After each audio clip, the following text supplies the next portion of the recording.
What's going on, guys? Welcome back to my channel, where today we are going to be doing our first mock draft of this year. We're going to control all 32 teams, make some decisions for them based off of what their current projections are, what their current needs are. There won't be any trades in this video, although I do see a couple of teams trading in this first round. So without further ado, we are just going to go ahead and hop right in. I'm going to start with the Tennessee Titans. Now, the Titans are in an interesting situation. They had announced that they are not going to pass up on the opportunity to draft I forgot what the term was, an elite player, essentially, the Caleb Williams of this year's draft. Word is slipping from my mind currently, but that being said, when you look at their needs, I don't see them drafting a quarterback. I think this quarterback class is fairly weak. I see them more likely to trade this pick than anything, maybe get some later picks and an additional first-round pick next year, couple first-round picks in the future. But that being said, when I look at their needs, Abdul Carter and Travis Hunter are the two that come immediately to mind because they are considered to be the most elite players in this class. That being said, it's kind of a toss-up for me. I'm going to go ahead and select Travis Hunter. I think Travis Hunter is that player right now. He is that guy that everybody is projecting to be top 2, top 3 pick. I do think Abdul Carter is a solid choice to give them some presence off the edge. He is a superstar in the making, but I think with their needs at both wide receiver and corner, it's pretty easy to give Travis Hunter here to the Titans. Now, Cleveland is up next, and this one is going to be very easy. You could say that they need a quarterback, especially with everything that's going on with Deshaun Watson. He's not going to play this season. But I think that's all the more reason not to select a quarterback right now and, maybe get a better player next year in that spot. That being said, we're going to go ahead and take Abdul Carter here. With Myles Garrett, telling everybody that he wants to leave Cleveland, I think that's the easy choice. You have a superstar now who wants out. Go ahead, trade him, get an extra pick or two, for your troubles, and draft his replacement. I think Abdul Carter has the presence to make an instant impact for Cleveland. This is not going to be a good football team next year. They're probably going to be within the top 3 picks next year too. So right now, just build for the future, bolster that defense, and then try and grab a quarterback next year.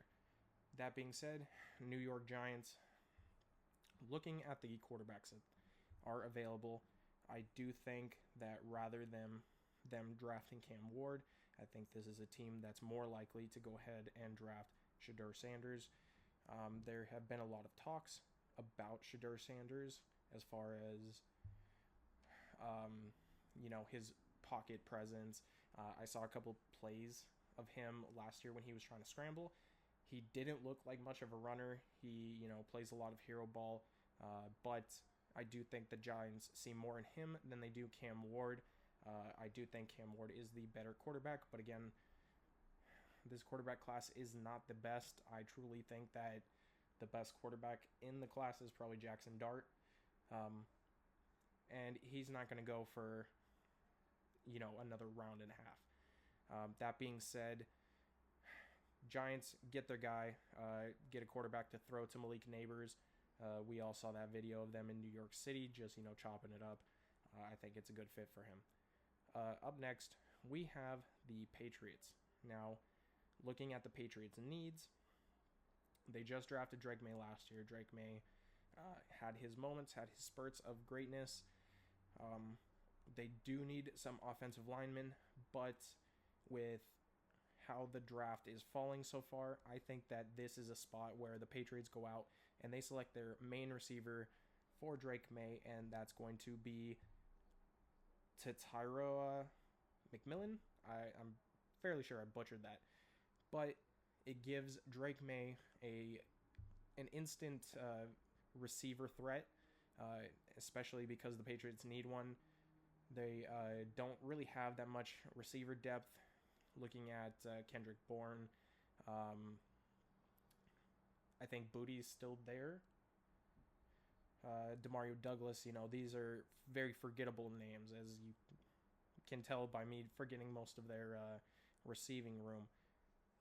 They need an alpha receiver, and they go out and they grab themselves one here in the first round at pick number 4. Jacksonville, when you look at their needs, I don't think that anybody will fulfill these needs as much as Mason Graham is. Again, this is a team that really needs to protect Trevor Lawrence. They have now Liam Cohen as their head coach. Should be hopefully better on the offensive side of the ball. That being said, they do need some interior help. Josh Allen, I believe, went over 12, 13 sacks last year. So he's getting to the quarterback. They're doing decently well on defense. I think that Will Johnson could also go here, either one of the Michigan guys. But I think, that Mason Graham being available here is so impactful that I think it'd be hard to pass on him. And the Jaguars are going to go ahead and bolster their interior line doing so. Up next, we have the Las Vegas Raiders. Now, I've seen some picks where, Ashton Jeanty here goes to the Raiders for some reason. I've seen some Will Johnsons. But based off of how the draft is falling so far, I think Las Vegas goes out. They grab Cam Ward here.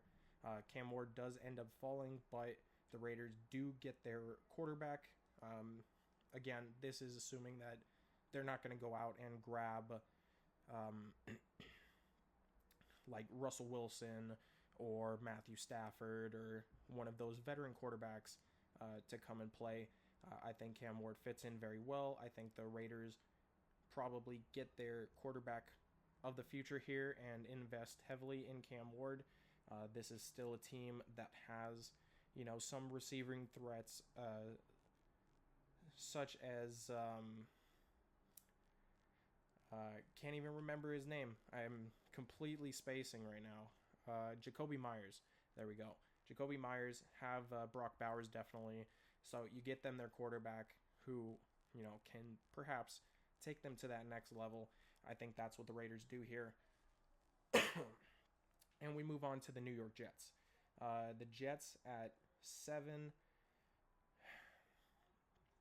Because Aaron Rodgers, it's just been announced that they are not going to, keep him. The Jets find themselves in an interesting position here. They have the opportunity to go ahead and grab a couple of guys. They're not going to invest in a quarterback, and I don't believe there are any quarterbacks that are going to get the Michael Penix treatment this year. That being said, I think that this is a case of them just drafting who they feel would be the best player available. I think for them, with how everything has fell so far, debating Will Johnson, debating Malachi Starks, because they do need some DB help, I think that the best player available left that's not, Ashton Jeanty is going to be Will Johnson. I think that the Jets, improve their secondary, which has been a major, major thing for them. Put somebody opposite of Sauce Gardner, and this defense could be lethal. They could be one of the teams that hire,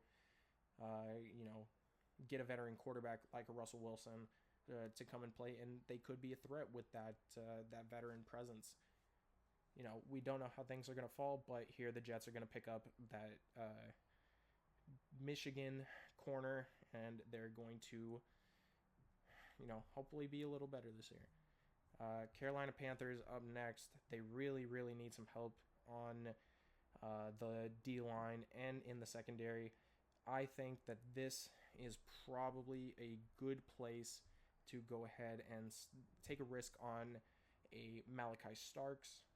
This is a guy who's, he has his moments. He's had his moments of greatness, and he's had his moments where it looks like he needs to, learn a little more. I think that the upside of Malachi Starks is so great that the Panthers are good to take a risk and hope that he ends up working out the way that they expect him to. I think his ceiling is extremely high. The only issue is his floor could be potentially, very low. So I do think that the Panthers take the risk here, try and find their diamond in the rough, and they're going to go ahead and take Malachi Starks. Sorry. New Orleans Saints here. I do think with everybody there, part of me thought about choosing Tyler Warren. I do think that with the Saints losing Juwan Johnson, he could potentially, fall or go as high as the New Orleans Saints. However, I do think that the New Orleans Saints are going to select James Pierce out of Tennessee. He had an 87.1 PFF rating last year. Had a lot of pass rush snaps, 8 sacks, which is a little bit down from his prior year, but he did have plenty more hurries. He had a very high rating this year for Tennessee, and he definitely showed why he should be a top 10 pick.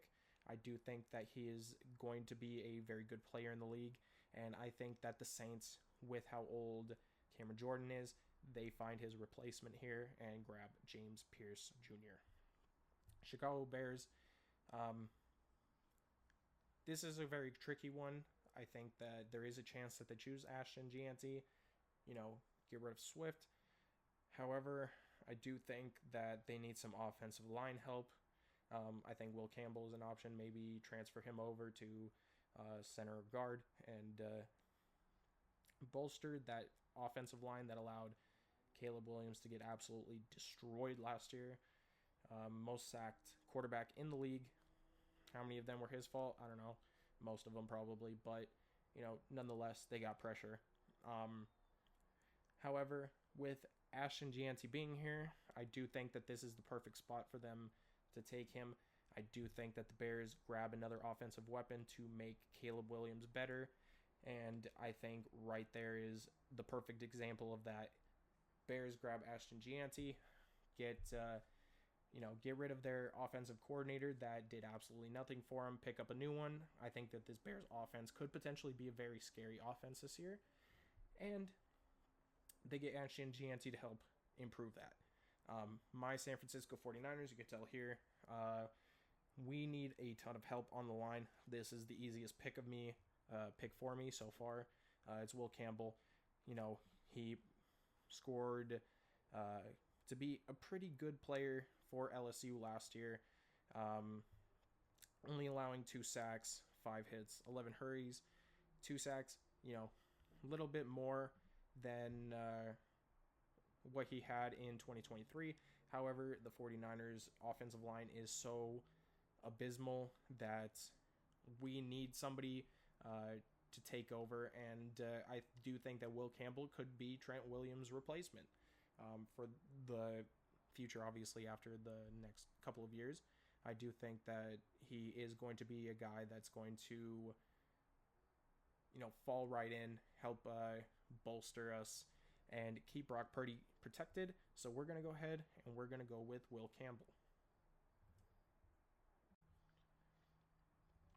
All right, next up we have the Dallas Cowboys.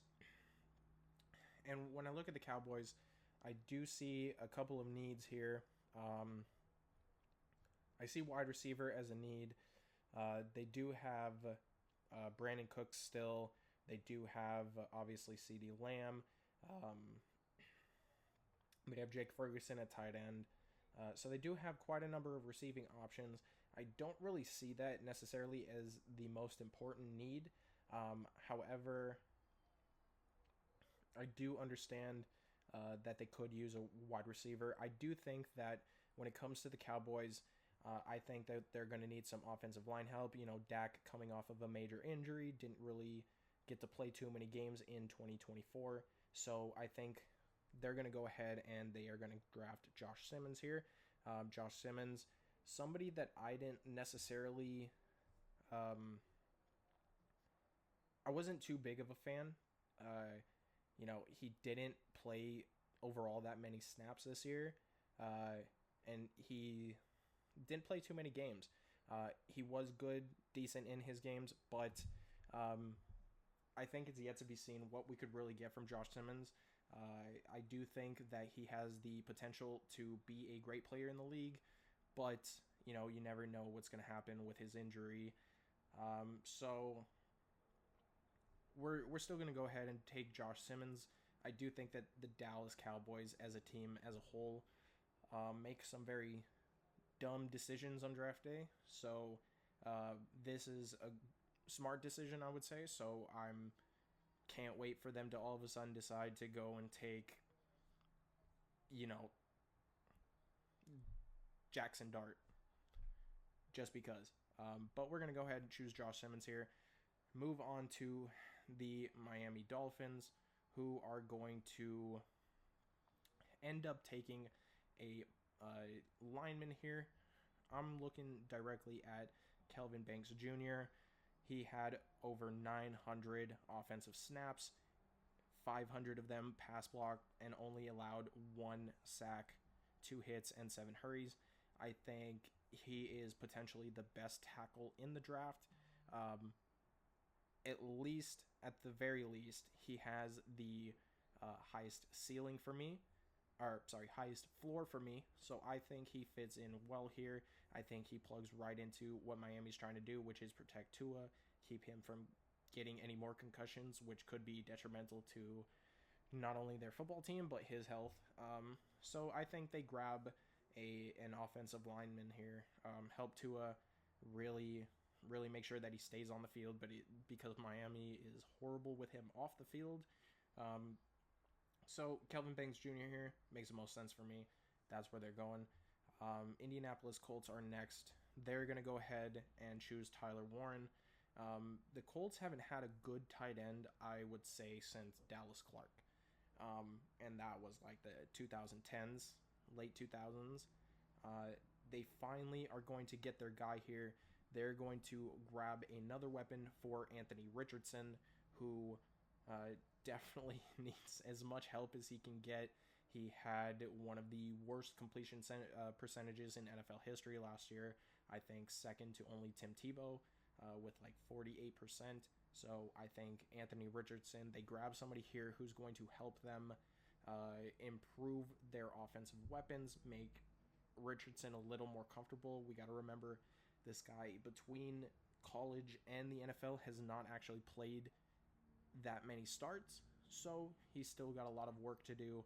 I think they grab Tyler Warren here and help get him, that help.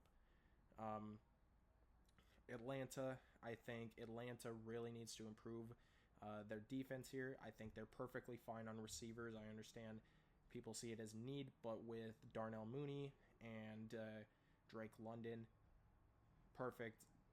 They're going to be fine.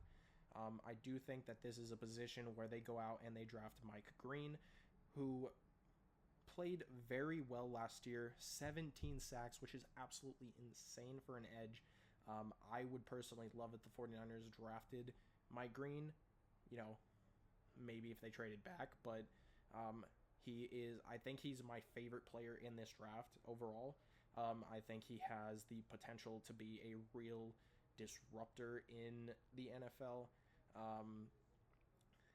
And he showed at the Senior Bowl, from what I had read, he showed to be absolutely insane. Everybody loved him. He was rising in a lot of people's draft boards. I think the Falcons go ahead. They get their edge. They improve their defensive line, which has been horrible for a number of years. And they draft Mike Green here. Moving on to 16. we have the Arizona Cardinals. Now, the Arizona Cardinals are in a similar situation as the Falcons. I do think that they need some, guard help, offensive line help for Kyler Murray. However, I don't think that they are going to necessarily reach on any of the guards or tackles. I think that they stay right where they are. They end up going ahead and grabbing Mykel Williams, who could potentially be one of the best players in this draft. I think he has a lot of good traits that make for a successful edge in the NFL. 6'5", 265. He's gonna make big plays for you. I do think that at that same time, he does have maybe the lowest floor. I know I said earlier that I forgot who I said had a lower floor. Maybe no, maybe not James Pierce. Either way, I think that he has maybe the lowest floor. I think it's kind of a toss-up. I would like to see more from him. But Mykel Williams, coming from Georgia, I think he will probably be a good player in the NFL. I think Arizona grabs him here. Cincinnati,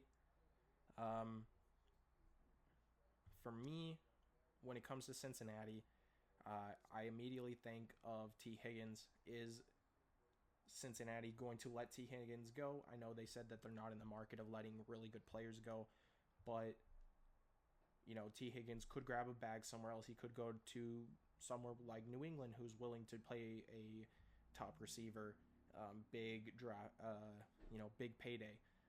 That being said, I do think that he will move on from Cincinnati and go get his payday. That leaves room open for another receiver.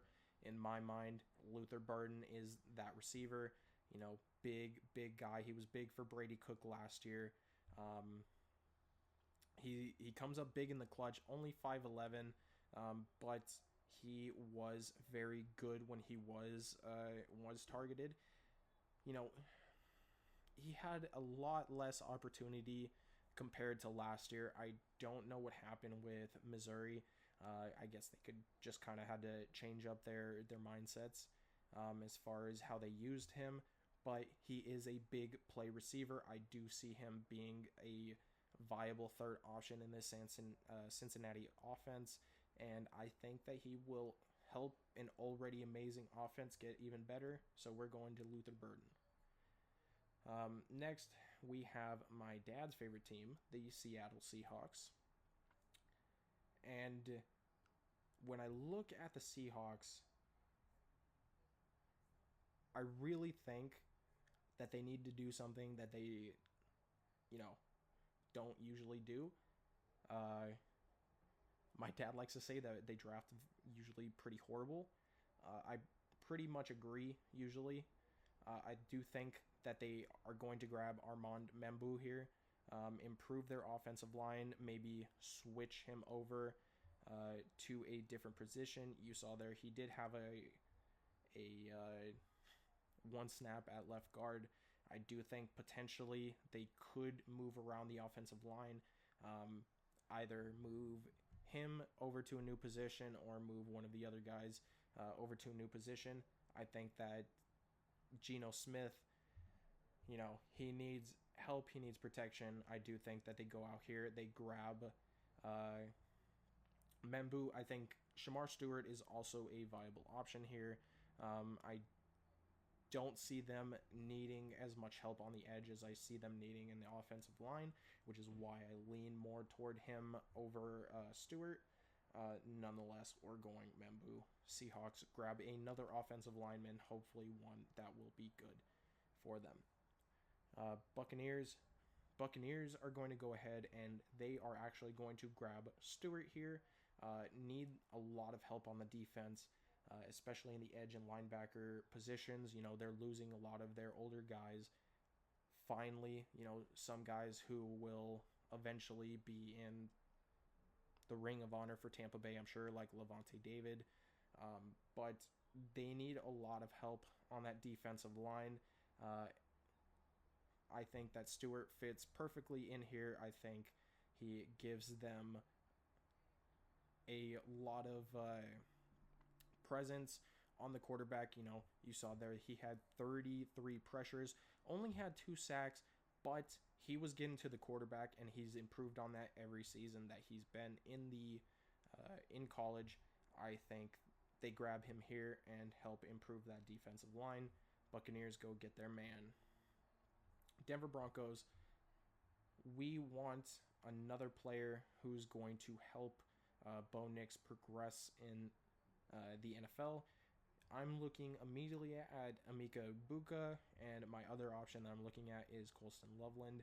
However, because Egbuka is there, he is by far the best player left available. I think he has the presence to be a beast in the NFL. When you look at his stats and you think about the other receivers that have played with him, you think about, the Garrett Wilsons, you think about the Chris Olaves, you think about the Marvin Harrison Jr.'s, like these, and even this year, the Jeremiah Smiths. He was never really that guy in the locker room. He was always, the second, third option maybe. And he was able to do stuff like this: 1,000 yards, 106 targets, 81 catches, 10 touchdowns last year. He had a really good 2022, which is when everybody started paying attention to him. A little bit down year in 2023, but nonetheless, this is a very good receiver. He has the talent to be a number 1 receiver in the NFL. I would love to see him get drafted here by Denver. Opposite maybe, Courtland Sutton. Maybe he's the number 1 guy there. Maybe Courtland Sutton stays that way. But I do think the Broncos help Bo Nix here, and they grab Egbuka. Steelers here. I do think that they need another receiver. I immediately look at Matthew Golden, who had his moments to shine, especially in the playoffs last year. However, I do believe that the Steelers always believe in drafting with their higher end picks, a better defensive player. I do think that this is a case where they're going to draft a defensive back, and I think that this is going to be where they draft Benjamin Morrison. I think that you could make a case for Golden, like I said. However, I do think that Benjamin Morrison here falls in line with what they're trying to do on defense, and I think he makes a great fit. This is a very hard-hitting, a very strong Pittsburgh defense, and I think that once they figure it out on offense, then the sky's the limit for them. But the best way that they succeed is by improving their defense year in and year out, keeping really good players really good on their team, and drafting young guys that are going to help fill voids. And I think Benjamin Morrison falls right in line with that. Los Angeles Chargers. I think when you look at their needs, I think that this is where you're going to see Matthew Golden get taken. Put a guy opposite Ladd McConkey. I think that the Chargers were very happy, especially with Keenan Allen leaving, finding their receiver more targets for Justin Jefferson, Justin Herbert. And I think that they need to improve on their wide receiver depth here.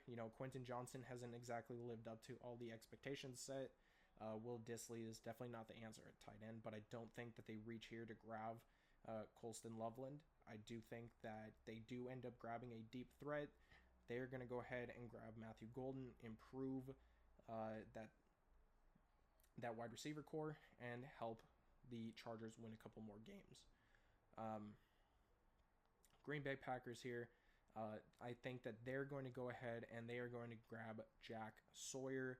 Jack Sawyer, one of the hearts and souls of that Ohio State defense. He played really, really well. A ton of defensive snaps the most in his career last year. He had a ton of pass rush snaps and ended up with double-digit sacks on 38 hurries and 16 hits. He played phenomenally last year, had an overall of over 90 in Pro Football Focus rating. He is 6'5", 260. He's a big body, and I think that this is the perfect opportunity for the Packers to go out and get their guy. Jack Sawyer easily going to go help make that Packers defense better, and you never know with what could happen for them. Minnesota Vikings up next. Immediately, you see Walter Nolan still sitting there. Fell a little bit, but that's mostly because of the other team's needs, of what they could potentially need. So Walter Nolan fits in right here instantly for Minnesota. He had 587 defensive snaps, 6 sacks, which is pretty impressive for a defensive interior lineman. Really helped Ole Miss, and their defense. This was a team that almost made the college football playoff, and they were literally, just that little bit away. And Walter Nolan was a big reason for that. He is only 6'3", but he does weigh 305. Maybe a little small for a defensive interior lineman, but nonetheless, I do think that he makes Minnesota's defense better, and they're going to go ahead and draft him here. Houston, really disappointing year for Houston last year. With all the injuries that they had, Tank Dell, Stephon Diggs, they still, fought as hard as they could. They beat the Chargers, which I myself didn't think that they were going to do. So this year, I think the focus is protecting CJ Stroud, helping him improve. He needs some help. He lost his receivers last year, and to see what they did without those receivers, I think is pretty impressive. That being said, I do think that the best player available that they could choose is sitting right here at Kenneth Grant. Kenneth Grant, 547 defensive snaps, improved on his hurries and his balls batted this year. He is a 6'3", 339-pound defensive interior lineman. I think that he's going to help this Texans defense improve, help stop the run, which I just didn't feel like the Texans run defense was all that great. I do think that he could, really help in that aspect, having a guy, sitting in the B gap. So we're going to go ahead, grab Kenneth Grant. Los Angeles Rams. The Rams are very interesting because they look like they're potentially going to move on from Matthew Stafford. We've heard some reports, or I've read some reports that Matthew Stafford, his wife in particular, is not liked by the Rams organization, and they're looking to potentially get rid of Stafford, and that's part of the reason. Also, they might be looking to go in a younger direction. So we don't really know what's going to happen with that. We don't know exactly what the Rams are going to get from that situation. We do know that they have already told Cooper Kupp that they're going to trade him. So this is a very interesting team. The team that won the NFC West last year, and they look like they're immediately going into rebuild. And with a defense that just kind of went crazy and almost knocked off Philadelphia, to see them kind of disband like that, it's very interesting. I do think that whoever ends up being the quarterback of the Rams needs to be protected. And when I look at the players available, I think that Gray Zabel is going to fall perfectly into this pick. He had over 970 offensive snaps last year, 453 pass blocking snaps, and only allowed 1 sack. He played very well at left tackle, playing all 961 of the snaps at that position. He's a big guy, 6'6", 305. Currently sitting at the 26th rank. I think that it's perfect position for him to go ahead and go to the Rams here. think it's a perfect pick. Ravens on the clock. Ravens really need some help in their secondary. I think that that's really what let them down. They do need some help on the offensive line. I think that that can only make the Ravens better, especially as a run first team with Derrick Henry and Lamar Jackson. I think that protecting that offensive front would do absolute wonders for this Ravens team. However, I do think that their secondary is what limits them. Their defense is what limits them. That being said, I am looking here at grabbing Jahdae Barron from the University of Texas. 90 overall PFF grade. He had 971 snaps with 541 cover snaps. He had 5 interceptions. He also did some work, it looks like, in the receiving end. I didn't personally know that coming into this, so that's impressive to see. You can see here, Ravens potentially get another receiver, another guy that kind of does a little bit more than defense. Played a lot of snaps at corner. I think that this will help the Ravens tremendously. I think that this is their guy to stop those bigger NFC or AFC offenses, the Cincinnati Bengals, the Chiefs, the Bills, who all have quarterbacks that can, sling it. And the Ravens look to improve that secondary here. They grab Jahdae Barron.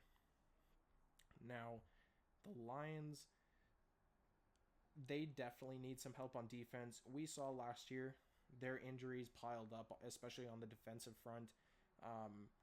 They lost Aiden Hutchinson fairly early, and as the year progressed, it was just defensive player a lot of the time after defensive player that just got taken.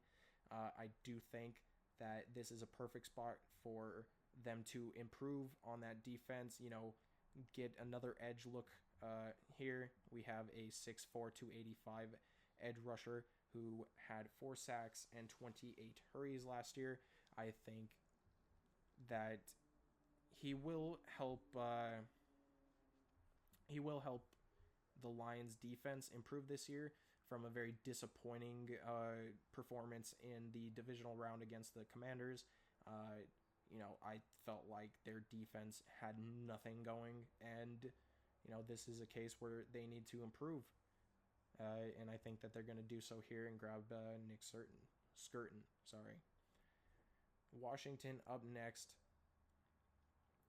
And as the team, very, very young team. And this is a team that, we saw make it to the NFC Championship.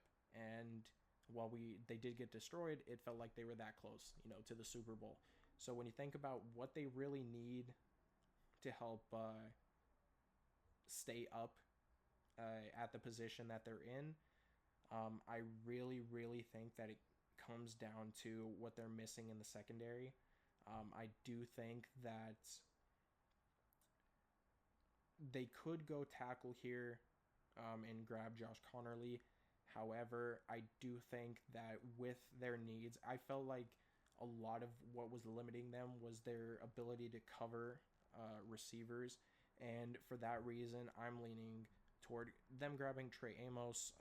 He was very good at Ole Miss, played 516 snaps in coverage, and, again, played some offensive snaps last year. Allowed only a 54.5 passer rating. He definitely was a very good player last year. As a 6'1", 190 guy, I do think that he fits in well to this young Commanders team, especially for a team that drafted... I can't remember the corner's name right now, but he has been getting cooked since he got drafted, and I think that they need to throw the dart again and grab another corner. I think Trey Amos is that guy. I think he falls in well here. Buffalo Bills. This is going to be another easy one for me. He's going to grab. The Bills are going to grab Tyleik Williams. This is a team that really needs to improve their defensive interior linemen. It didn't seem like The defensive front of Buffalo really had much going for them last year, and I think that was a big reason why they weren't able to progress to the Super Bowl again. I think that that's probably their biggest need in my eyes. I especially seeing how much Josh Allen did with very little receiver help. I think they maybe grab a T. Higgins in free agency and then Tyleik Williams in the draft here to help improve their defense. You know, this is a guy who 6'3", 327, so he's a, you know, he's gonna help this team. There's no doubt in my mind he's gonna help improve that run defense, which I think is abysmal, and that's where the Bills are gonna go. We have 2 picks left, and for the Chiefs, we're gonna go ahead and grab Josh Conerly. We just watched the Super Bowl, and Mahomes had so much pressure in his face. It was absolutely incredible. Like how bad the Chiefs offensive line was, and this is an offensive line that everybody was like, you know, it's bad, but then there were moments where everybody was like, wow, like Mahomes is, you know, has so much time. I think what we saw was the Chiefs' biggest weakness and the biggest reason that they weren't able to win, and that was protecting Patrick Mahomes. I think they grabbed Conerly here, improve that offensive line, and try and make a run back to the Super Bowl. You know, and it all goes through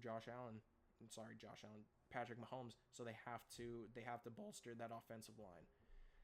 Philadelphia Eagles up next, and when we look at the Super Bowl winning Philadelphia Eagles, is a very interesting position that I think that they find themselves in.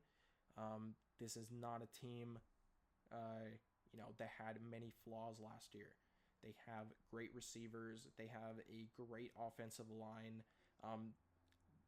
Their secondary was incredible, and their, you know, pass rush was absolutely amazing. So, looking for flaws on this team isn't very, you know, there aren't very many to choose from. However, when I look at the players available, I don't see them needing or having a reason to grab Hampton. I don't see them having a reason to grab Loveland. And I don't see them having a reason to grab Knight, which are the 3 best players available. However, I do see them having a reason to grab Siobhan Revel. ECU finding his way into the first round this year. He only played 3 games, 204 defensive snaps, 116 coverage snaps, but he only allowed 48.8 passer rating, had 2 interceptions and a touchdown. He played really well when he was playing, and I think that this is a situation where the Eagles can take, you know, they already have a great defense. They can take a player who has some injury concern and, you know, really help grow him. Don't have to rush to put him in. This is more, you know, bolstering the secondary, like I've said before. And I think that they do a really good job with their secondary of helping, you know, teach the young guys. I think that this is a perfect situation for Revel, and that's what we're going to go ahead and do for the Eagles. So after, you know, first round, I think that this is about how it's going to go. You know, obviously there are a couple of situations where it could go either way. You're talking about guys like the Titans team who could grab any number of players. You know, they're like 3 players that everybody's projecting them to get. And that one pick alone could affect every other pick in this draft. So you never really know what's going to happen, but I do think that for now, this is going to be what it is. Every day things are changing, and it's going to continue to change based off of how many reports come out and from who. But that's Mock Draft Monday. If you guys like the video and you guys want to see more videos like this, make sure you smash that subscribe button, like, comment if you're new here, and I'll catch you guys in the next one. Peace.